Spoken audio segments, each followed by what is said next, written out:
గత ప్రభుత్వాన్ని గురించి వాళ్ళు ఏం చేసినా సరే వాళ్ళు తెలిసింది ఒకటే, బూతులు తిట్టడం, ఇందాక నారాయణ గారు చెప్పినట్టు కేసులు పెట్టడం, ప్రజలకి మనశ్శాంతి లేకుండా చేయడం. మళ్ళీ అదే పాత పద్ధతి మొదలుపెట్టారు. మళ్ళీ పిఠాపురంలో గతం ఎన్నడూ లేని విధంగా మళ్ళీ మీరు స్టార్ట్ చేశారు. ఈ సందర్భంలో ఉన్నత పోలీస్ అధికారుల గారికి, జిల్లా మ్యాజిస్ట్రేట్ గారికి కూడా చెప్తున్నాను, లా అండ్ ఆర్డర్ని కనుక ఎవరైనా సరే పిచ్చిగా కనుక మీరు అభద్రతా భావానికి కానీ ప్రజల్ని చేస్తే అస్సలు ఉపేక్షించద్దని చెప్తున్నాను. నా మాటలు చాలా మెత్తగా ఉన్నాయి కానీ చేతలు చాలా చాలా గట్టిగా ఉండి గుర్తుపెట్టుకోండి. ఇది మిడివల్ పీరియడ్ కాదు కాబట్టి నా మాటలు చాలా నియంత్రణతో ఉన్నాయి. చేతలు చాలా చాలా గట్టిగా ఉండే గుర్తుపెట్టుకోండి.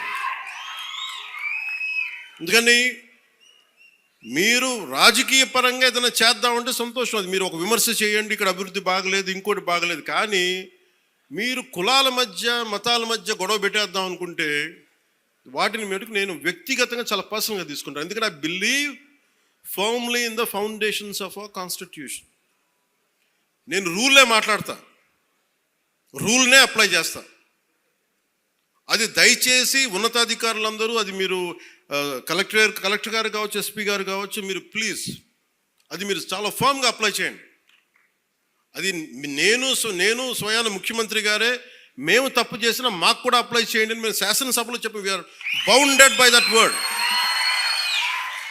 అందుకని ఎవ్వరు కూడా వ్యవస్థకు అతీతులు కాదు, నాతో సహా. అందుకని దాని దృష్టిలో మేము వ్యవస్థకు లోబడి ఉంటాం, మేము వ్యవస్థకు లోబడి రెచ్చగొడతామంటే దానిని ఎలా హ్యాండిల్ చేయాలో, ఎందుకంటే అక్కడ దాకా దృష్టి పెట్టలే, చాలా సంయమనంతో ఉన్నాను నేను. మీరు పిఠాపురంకు వచ్చి గొడవలు పెడతా ఉంటే నేను ఇక్కడ కూర్చొని మొత్తం ఏరేస్తాను, అందరిని గుర్తుపెట్టుకోండి. అక్కడ దాకా తీసుకురావద్దు.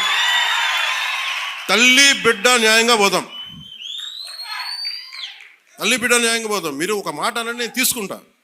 కానీ మీరు నన్నన్నా పర్లే, పార్టీనన్నా నేను భరిస్తాను. కానీ ప్రజల మధ్య వైషమ్యాలని కనుక మీరు చేస్తే దాని పర్యవసానాలు చాలా తీవ్రంగా ఉంటాయి, గుర్తుపెట్టుకోండి. ఎందుకంటే నాకు ఓటమి భయం లేదు, ఇది చాలా చాలా అర్థం చేసుకోవాలి అందరూ. నాకు ముందుకెళ్ళే ఆలోచనే తప్ప ఓటమి భయం లేదు. ఎందుకంటే నేను నిలబడతాను, నేను ఒక వాస్తవంలో బతుకుతాను. ఈరోజు పదవులు ఉండొచ్చు, పదవులు పోవచ్చు, వీటి మీద నేను ఆలోచించుకొని చేయను.